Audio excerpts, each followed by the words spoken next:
Hello! I'm super excited about today's edition. Okay, lean forward, I'm not all prepped. So, it's Oscar Sunday, even though I'm gonna be posting this a few days after the fact. And I've got my niece and my sister-in-law, maybe I think is coming. And so I thought, what a great excuse to have some fun little bites. And so I'm gonna feature one of the bites I'm making today, which might sound kind of crazy, but it's so good. And I first put these two combos together when I was in culinary school and I was in this canapé class. It was actually like a buffet class. But anyways, we were doing canapés was the week we were on. So we had all these little specialty bites we were making and they were teaching us about how you could do these things for catering, la la la. So I was in charge of making the shortbread with a blue cheese mousse on top. And I need to tell you, it is not a combo I would think would go together, but that buttery, crisp cookie with kind of the tangy, creamy, sharp cheese, you guys, it's outstanding. So I know I show you recipe cards all the time, but I have this really neat recipe box. My mom, when I got married to Scott almost 25 years ago, woohoo, go marriage. And she made me probably one of my most treasured possessions, honestly. It was a box full of family recipes, and the ones that were extra special got a little plastic cover on them.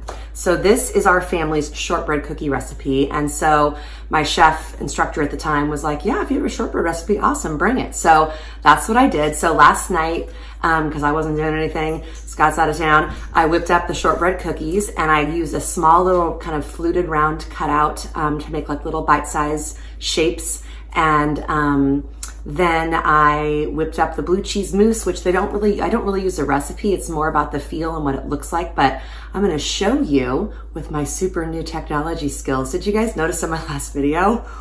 I'm figuring it out. It's pretty great. So I'm gonna show you whipping up my shortbread and whipping up my blue cheese. And then I'm gonna bring it all together with a wine that is so outstanding. I'm so excited. Okay, so a friend from high school, Jennifer Locke, I called her Jen or Jenny.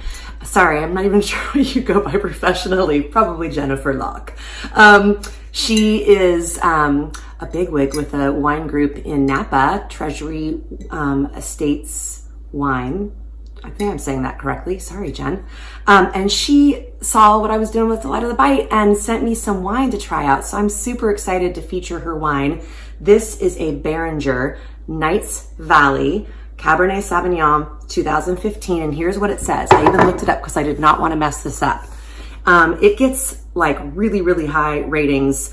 Number 80 out of the top 100 in Wine Spectator in 2018. It looked like it got a score of a 92, which is really good if you don't know about wine.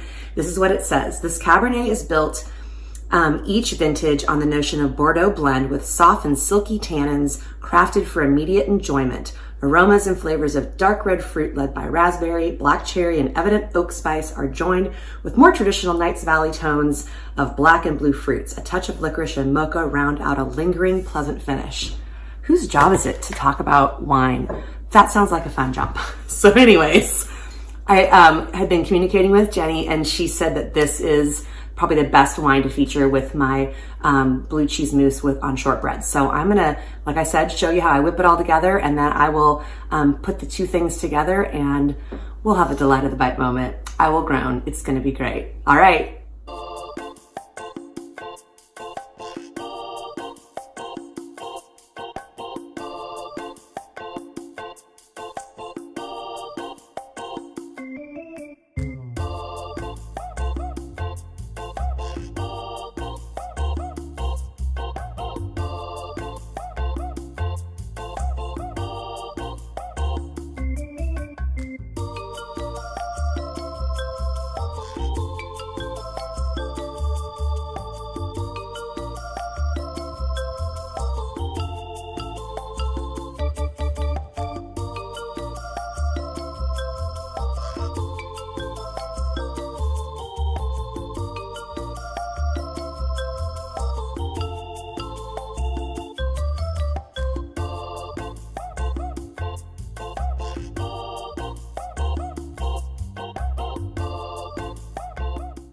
So magic, you just saw how I whipped up this blue cheese mousse And then here are my shortbread cookies. And I've got 2 of them down here. I want to show you guys, I buy these little disposable, they're by Wilton, in like the baking section at Joann's, but I buy these disposable piping bags and I use them for so many things, certainly for catering, but even just for regular stuff around the house.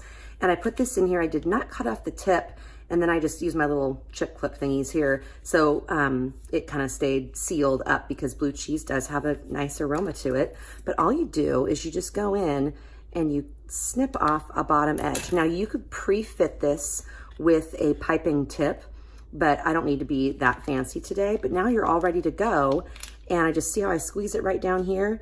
And all I'm gonna do is go on here and just pipe this on in a pretty little way, and boop, there you go. There's one. Here's my second one.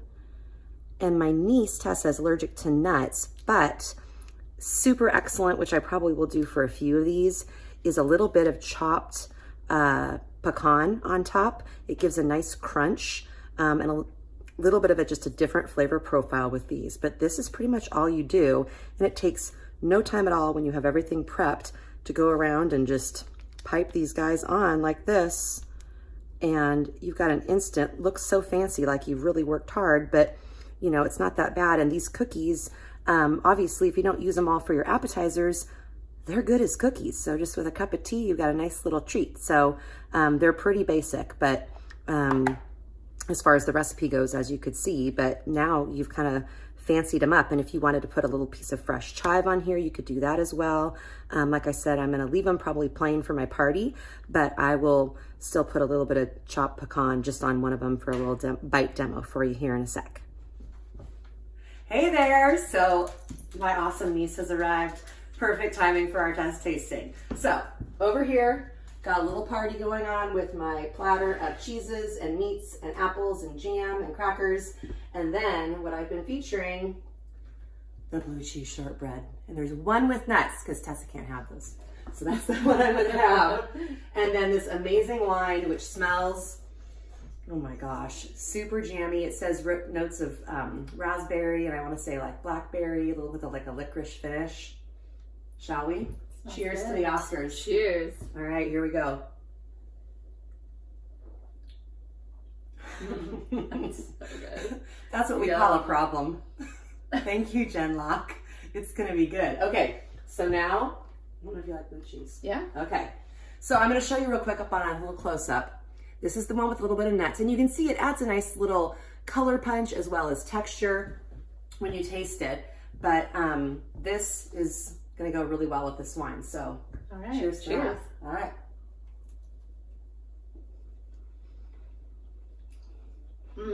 Oh yeah. What do you think?